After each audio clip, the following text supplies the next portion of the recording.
大家好，中国现在我有 closet monster， 我最喜欢 closet monster， 但是我比较喜欢 gay people. Gay. I'm only here with two people. Introduce yourself. Hi, my name's Annika Herskovich. I do stuff. My name is Garrett Wilmeth. I'm in a band called Closet Monster, and I don't know what else I'm doing with my life, but I'm here. We're in colonoscopy monstrosity. So, if you're listening to this, you probably already know who these people are. Closet Monster is a band from the Bay Area. They write about some gay stuff, and that's not what I'm interested in here today. What does the music scene mean to you? I don't know, it's a bunch of kids who push each other around to our kind of, like, very gay music. To me, I'd say... You all are nice, just kidding, I love you all. To me, it's a lot more than just... I mean, it is that, but it's a lot... it's a lot more to me than that. It's, you know, when I've only been up here for a couple months now, and it's my freshman year of college, and I just feel... I mean, I always felt kind of just alone coming up here. It was always hard, and I just felt like when living at a school that encourages you to, when you're going into music, to just constantly grab someone and pull them down so you can get up. It's nice to be in a community that's just like, yeah, fuck it. We're here to support everyone, and we're here to play just whatever the fuck we want, and just as long as you're a decent human being, we'll accept you for it. I feel so bad about my answer now. Okay, you can redeem yourself. I can redeem myself. I did not mean that. I don't... Goddamn. What does Closet Monster bring to the community? Gay. Just gay. So, lots of lesbian sex. Lots of lesbian sex and a lot of gay blowjobs. Basically, Closet Monster came to be when I was actually at a show at the bottom of the hill. It wasn't even a fucking bass scene show. It was I don't fucking remember. It was like but it was a show. It was fun, but I left and I was just thinking like, fuck, I want to be a part of this, but I want to bring something new to the table. And I already have another all-queer rock band at my school, but I wanted to do something that I think had a bit more variety, and I wanted to shake things up. So that night, I put it out on my story just saying, I think the quote was just, fuck it, I'm forming a queercore punk band. That is what you said. And who wants to join? I was like, I deliberated over it for like a couple hours. I was just like... What does he mean by that? Yeah. I was just what does this mean? I was like, what is his motive here? What is homosexuality? I'm like, do I join this fucking band? And like I was gays like, and, like, I'm just like, hey, or... I play bass kind of, sort of good, because like not really, but like okay, I can also play harp. And then he was just like, hey, bass is cool. We're not completely opposed to harp. To recap, they bring gay to the community. Yes, it's exactly what they do. Gay, drugs. And so like kind of horror. Yeah. Okay. So you are relatively a new band in this little clique of ours. What was your first reaction upon seeing like the rest of the people in this sort of group? I was immediately, I don't know if this should like scare you guys, but I was like, oh shit, I kind of want to be a part of this. But like, no, I've always wanted to be part of something that's like bigger than myself, and like find a music scene that suits me. I've always been a rock and roll fan, mostly classic rock. Yeah, but I've always loved punk, and I've loved the culture and the reason behind it and the movements and shit. So I was like, fuck it, this is really cool. First ever show I saw was at Bottom of the Hill in September, and I was like, wow. You said that 3 times so far. Wait, you saw us at Bottom of the Hill? Yes, in Moms with Bangs and Failsafe. And then the next show that cemented my love for this scene was Toxic Beach Control-A-Palooza. And I was like, that's where I met you. Yes, that's where you met me. That's where we met. And yes. I met a lot of friends that night, and I'm still friends with, so... That's so sweet. Isn't it? Yeah. Okay. Isn't that special? Control-A-Palooza 2, like, I had taken a break from, like, the scene, because, like... I got a call. For, like,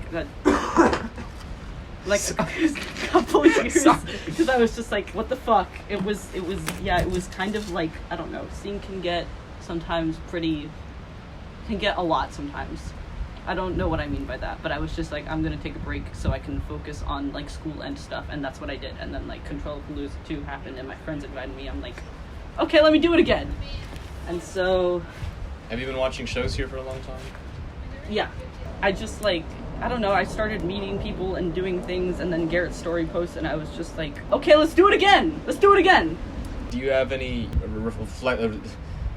Yes, I know the answer to that question. Mm-hmm. Yeah, reflect upon this community. How can it improve? I feel like there is not a sense of music elitism, but just general, like, I don't know, there is definitely a sense of elitism that I feel around here. There is definitely a lot of exclusion. How so? It is very difficult for me to explain, but I just feel like people won't talk to you if you don't look like a very certain way. If you know what I... Like, I don't know what I mean. Yeah, I know what you Yeah. mean. Yeah. If you're not wearing spikes or stuff like Exactly, that. exactly. Yeah. That was my kind of thing when I... Yeah, I just feel like The there's- uniform thing. Yeah. Yes. I just feel like there's, like, a very certain idea of, like, how people in the scene should look. And not everyone, like, can afford to, like, dress that way. It's just like wear black mostly, right? There's already like a sense of unity, I think, amongst, but I feel like that unity has been almost kind of divided amongst groups.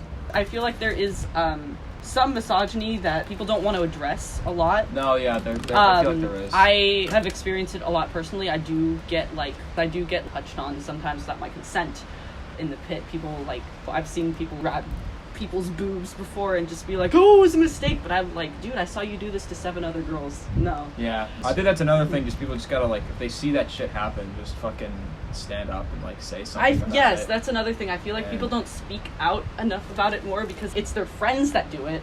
Yeah. It's their friends that do it, and they don't want to acknowledge it. If a friend is doing that, then that's just not a good friend. Don't support their shitty acts. And if you know your friend is doing it and you still continue to be friends with them, fuck you. Yeah, fuck you, yeah. fuck you, get the fuck out.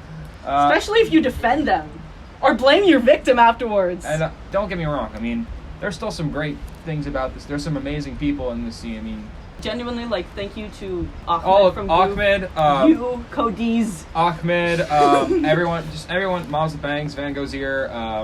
Thank you for just being so nice to us and accepting us with open arms. We really do appreciate it. It feels like very crazy to, like, because we, like, started playing shows, like, almost immediately. January. Like January in was our January, first and show. we had been a band since, like, November. They were just like, hey, do a thing, and we were like, oh. They came about actually because I was being a dick at the Toxic Beach shit show.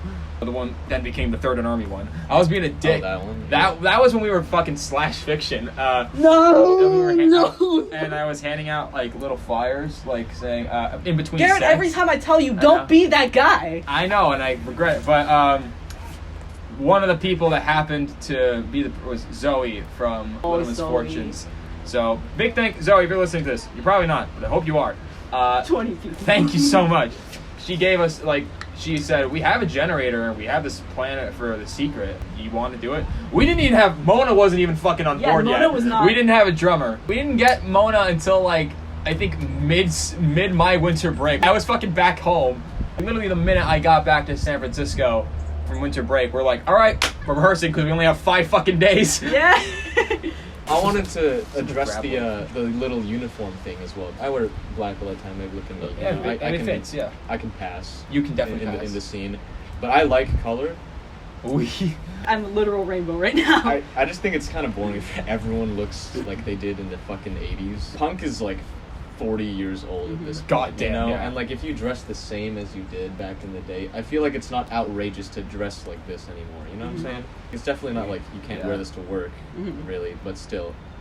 I like people who just go and wear like wacky shit. That's literally Closet Monster. That's I thought you guys looked fucking hilarious. That's a secret. That dress was really fucking tight around my crotch. I always I don't know, ossified Garrett before. It did not make my ass look good at all. But anyways, I have some dresses you could wear. I completely know what you mean when people say, like, you know, if they see you not wearing leather or patches and stuff like that, they generally will think, you know, what's this person sort of doing here, or like, this guy probably doesn't, this guy's not fucking punk.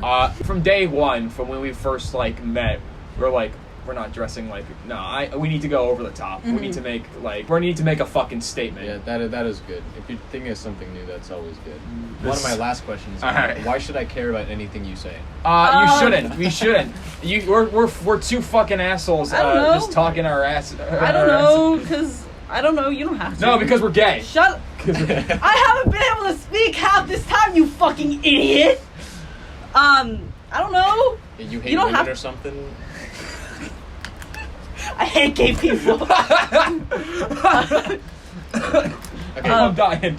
Actually, I'm gonna rephrase the question. I interrupted you. I'm so sorry. It's okay. I actually really like women. I don't mean to like offend you or anything. Anyways, I'm not even fully a woman. I'm not even fully a man. these are like Closet Monster specific questions. Why do people come to your shows? Okay, let me answer Yeah. Because they're gay and they like that we dress funny, and also probably because dykish tendencies sounds cool. Also, like, I don't know, because they're angry and gay and they want to push people around. That's my answer. Yeah. I think my answer would be because we're providing a sound that's kind of new and unique to the scene and something that How so? gay. No, That's not new. I just think it's something that needs to be brought. Something more attention needs to be brought to. That was a terrible English sentence, but I really think people come to see us because of mostly what we stand for. Yes. You guys are basically the only young queer band, you know? Like Yeah. the other ones are like old. Yeah. and we want to bring some more light to that because we think The young people can be gay too. Can I young people speak can. on Yes, this? yes, I yes, feel absolutely. definitely.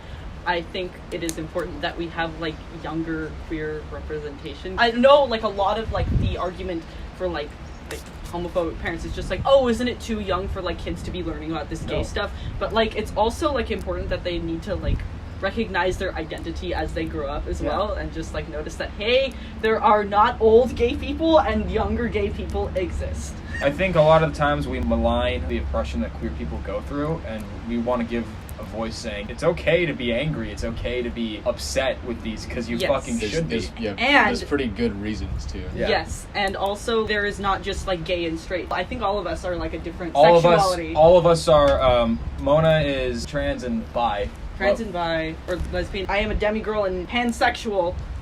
And Ava, we love you. Ava is lesbian and trans, and then I am bisexual and gender fluid. Yeah. So none of us are even cis. And again, it's fine if you are, but we just feel No, after listening to Closet Monster, you will be trans! Yeah, pretty much. But people bring up the arguments like, oh, it's too young for people to be learning about sexuality. Yet we fucking impressionate, if that's even a fucking word. We give the impression of like, you're gonna be straight every fucking Disney movie ever. Princess always kisses the prince. You see heterosexuality fucking everywhere when you're 9 or younger. So why can't we see homosexuality when we're younger? It doesn't even have to be even fucking sexual. Just show a guy and another guy, or just a queer couple kissing, or why is that too much to ask?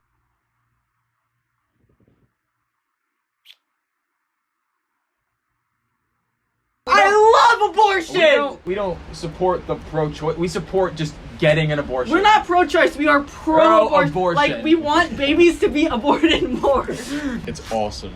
Yes.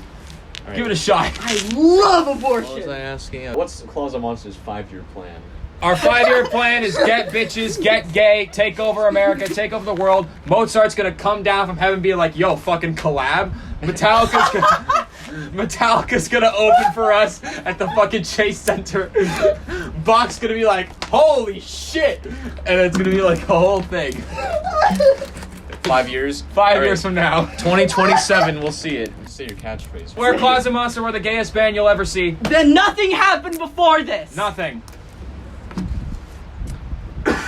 Okay. Say goodbye. Bye. Bye. Goodbye, little gay people in the iPhone. Goodbye, gremlins.